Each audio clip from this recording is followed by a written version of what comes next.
a.m. and 12 noon.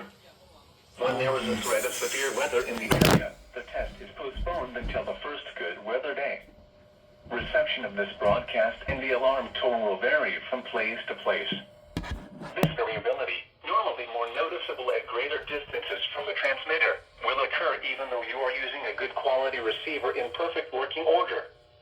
The warning alarm will be activated for severe thunderstorm, tornado, and flash flood watches, and for severe weather warnings affecting the following counties in the KIH 54 listening area: Bibb, Blunt, Chilton, Coosa, Jefferson, St. Clair, Shelby, Tuscaloosa, and Walker.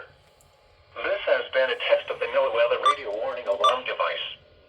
We now return to our normal programming.